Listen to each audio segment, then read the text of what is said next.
운동 없이 다이어트를 하기 위해서는 이 영상을 봐야 합니다. 운동과 병행하는 식이요법을 위해서도 이 영상을 봐야 합니다. 다이어트에서 운동보다 식이요법이 더 중요하다고 전문가들은 말합니다. 그런데 막상 먹는 것만으로 몸무게를 빼려고 하면 탄수화물 의존도, 식욕 억제, 요요 현상 이런 게 힘들고 어려웠죠? 저도 그 심정 압니다. 그 배고픔을 참고 면치기의 유혹을 이겨내는 것만큼 힘든 것이 없습니다. 그거 원래 힘든 거라고 스스로 위로한 적도 많습니다. 많은 분들이 힘든 운동보다 비교적 쉬운 방법이 식이요법으로 시도를 많이 하는데요. 무조건 굶거나 무슨 효소 다이어트, 사과 다이어트, 포도 다이어트, 두부 다이어트, 달걀 다이어트는 기본이고 이름도 생소한 고단백 다이어트 등을 시도합니다. 하지만 쉽게 시도할 수 있는 만큼 기반 지식 없이 진행하다가 영양의 불균형으로 인해 고생하고 일정 기간이 지나가면 체중 감량 효과가 급격히 떨어지거나 요요 현상이 오는 경험을 합니다. 바로 이렇게 말이죠. 아주 간단한 방법으로 해결할 수 있습니다. 그리고 이 방법을 배워두면 다이어트 성공뿐 아니라 요요 현상과 영양 불균형도 막을 수 있습니다. 여기 굶지 않으면서 다른 특별한 방법 없이도 다이어트 효과를 높일 수 있고 요요 현상 없이 몸을 탄탄하게 유지할 수 있는 방법이 있습니다. 어렵지 않습니다. 7가지 방법만 따라하면 됩니다. 같이 차근차근 해봅시다. 7가지 방법을 알려줄 건데 복잡하고 어려운 방법이 아니라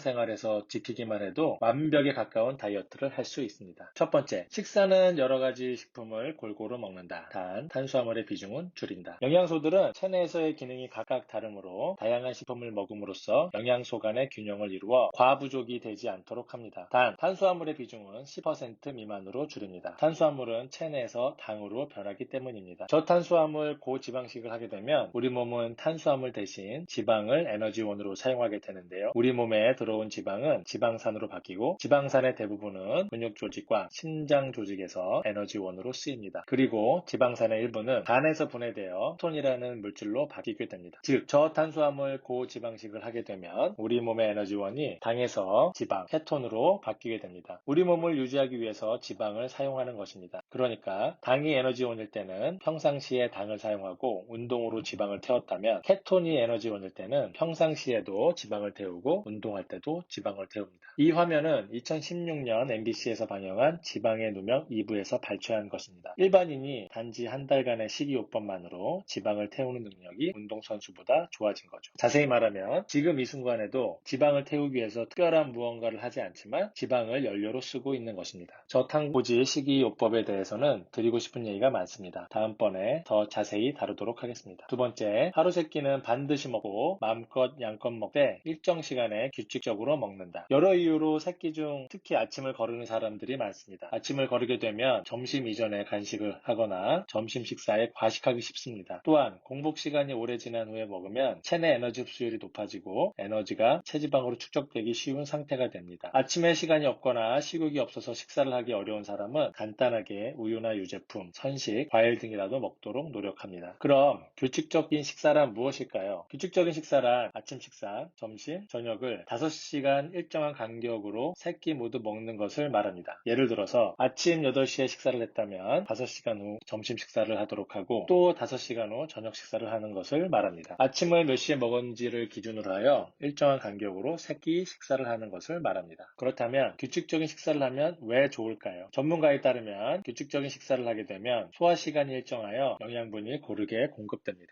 폭식과 비만, 만성 소화불량을 예방할 수 있으며 숙면을 할 때에도 큰 도움이 됩니다. 규칙적인 식사는 안전한 상황, 균형 있는 신체, 영양소의 안심 소모, 변비 예방, 효과적인 다이어트 등으로 긍정적인 면이 많지만 불규칙적인 식사는 기근 상황, 신체의 불안, 지방의 저장으로 비만이 되고 뼈와 근육이 희생되기 때문입니다. 또한 비만, 고혈압, 당뇨병 등의 생활습관병을 유발할 가능성이 높아진다고 합니다. 세 번째, 숙면을 위해 저녁 식사 메뉴를 잘 골라야 한다. 다이어트에 갑자기 숙면, 아마도 이런 반응을 보인 분들 계실 겁니다. 결론부터 말씀드리면 잠을 못 자면 살이 찝니다. 사람마다 다르지만 적정 수면 시간은 7시간에서 9시간입니다. 그런데 야근하고 과제하고 술자리 가지다 보면 적정 시간도 못 지키고 수면의 질도 떨어집니다. 다음날 몸이 피곤하면 자꾸 단 음식이 먹고 싶습니다. 그 이유는 바로 수면 부족 때문입니다. 우리 몸에는 렙틴이라는 호르몬과 그렐린이라는 호르몬이 있습니다. 렙틴은 식욕을 억제하고 그렐린은 식욕을 증가시킵니다. 순환시킵니다. 그런데 잠을 못 자면 우리 몸은 렙틴 분비가 적어지면서 그렐린의 혈중 농도가 높아집니다. 그래서 입맛을 당기는 단 것, 고열량의 음식을 먹으라고 뇌가 신호를 보내고 그 유혹을 떨쳐내기가 어려워집니다. 결국 잠을 못 자면 그만큼 다이어트가 힘들어집니다. 하지만 쉬운 방법이 있습니다. 여기 수면의 질을 방해하는 음식을 소개할 테니 저녁 식사 메뉴에서 걸러내시기 바랍니다. 첫 번째, 배추과 채소, 브로콜리, 콜리플라워, 양배추 등 배추과 채소에는 식이섬유, 비타민, 미네랄 등이 많이 있습니다. 하지만 풍부한 식이섬유는 숙면을 방해할 수 있습니다. 소화가 느리게 되기 때문에 자는 무렵까지 소화기관이 계속 활동하기 때문입니다. 소화기관이 계속 활동하는 동안은 잠이 잘 오지 않겠죠? 두 번째, 토마토. 토마토는 비타민C, 철분, 라이코펜 등이 풍부한 건강식품으로 알려져 있고 저도 꽤나 자주 먹습니다. 그러나 산성이 강해 수면을 방해할 수 있어 주의가 필요합니다. 산성이 강한 음식을 자기 전에 먹으면 속쓰림과 소화불량이 생길 수 있습니다. 이런 음식을 저녁 메뉴로 피할 수 없다면 적어도 잠들기 3시간 전에 먹는 것을 권장합니다. 세 번째, 붉은 육류. 붉은 육류에는 단백질이 풍부합니다. 단백질은 분자 구조가 복잡해 소화가 쉽게 되지 않아 산성이 강한 위산이 필요합니다. 그런데 위산이 강하면 자는 동안 속쓰림과 소화불량을 일으킬 수 있고 수면 무호흡증이 있는 사람의 경우 수면 중 호흡이 중지하면서 위산이 역류해 역류성 식도염을 일으킬 수도 있어 저녁 메뉴로는 주의가 필요합니다. 동료, 친구들과 저녁 회식 혹은 가족과의 외식 시에 저녁 메뉴로 소고기, 삼겹살 등의 붉은 육류를 먹을 기회가 많은데요. 약속 시간을 일찍 잡거나 식사를 마친 후 3시간이 경과한 후에 잠자리에 들도록 합니다. 마지막으로 매운 음식입니다. 스트레스 해소 혹은 떨어진 입맛을 돋구기 위해 매운 음식은 아주 효과적입니다. 왜냐하면 고추와 같은 매운 음식은 소화를 돕고 식욕 부진을 해소해주는 효과가 있기 때문입니다. 몸의 대사를 활발하게 해 열을 내고 에너지 소모량을 늘려주기도 합니다. 하지만 잠자기 전에 먹으면 이로 인해 몸에 열이 올라와 수면에 방해될 수가 있습니다. 잘 자기 위해서는 잠들 때 평균보다 체온이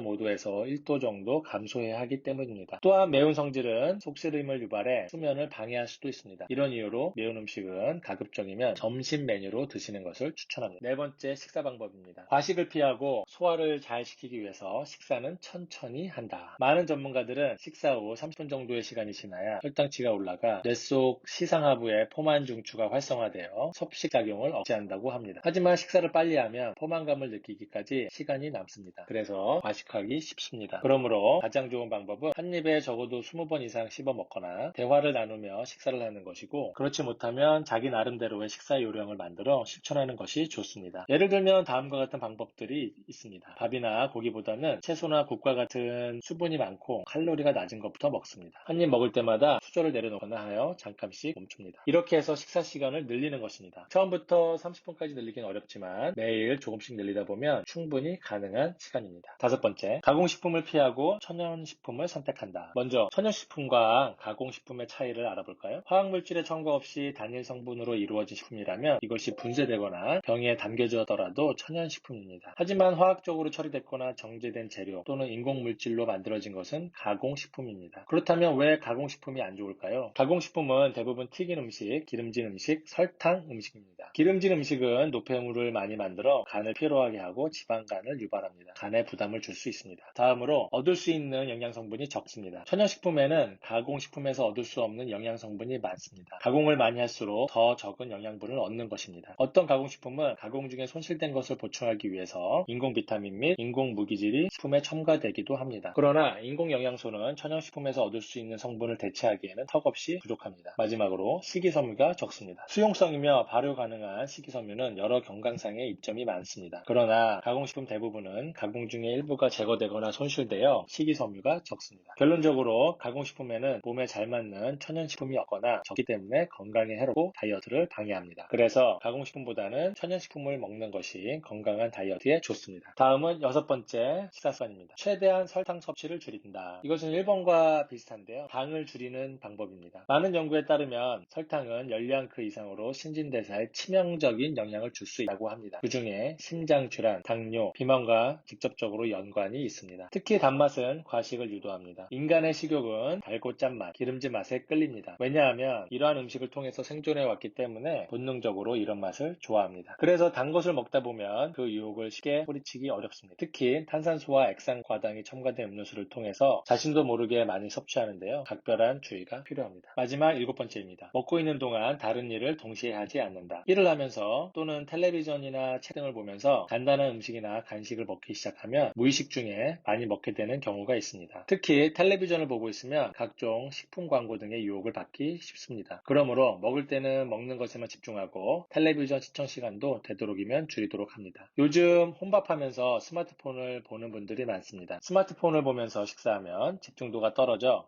평소보다 음식을 빠르게 먹거나 대충 씹어 삼킬 수 있습니다. 당연히 음식 섭취량도 늘어납니다. 식사에 집중하지 못하고 다른 데 신경을 쏟으면 두뇌는 포만감을 느끼는 것을 방해하고 계속 먹게 됩니다. 내가 원치 않아도 과식을 하게 되는 경우가 많습니다. 식사를 할 때 TV를 보면 비만이 될 위험이 40% 증가한다는 연구 결과도 있습니다. 따라서 과식을 피하고 다이어트를 하기 위해선 혼자서 식사를 하더라도 책이나 TV, 스마트폰을 보면서 식사를 하지 말아야 한다고 전문가들은 조언합니다. 자, 어떠신가요? 이제 다이어트 효과를 높이고 요요 현상 없이 성공할 수 있겠죠? 일상생활에서 조금씩 적용한다면 효과도 금방 나타나고 체형이 조금씩 변해가는 게 보이실 겁니다. 지금 이 영상을 듣고 계신 여러분의 다이어트 성공을 응원합니다. 다음 영상에서도 꼭 필요한 내용으로 찾아오겠습니다. 오늘 내용이 마음에 드셨다면 구독, 좋아요, 댓글, 그리고 알림 설정 부탁드립니다. 마지막으로 세계적 모델인 케이트 모스님의 다이어트 명언 함께하면서 마치겠습니다. 날씬한 것보다 달콤한 것은 없다.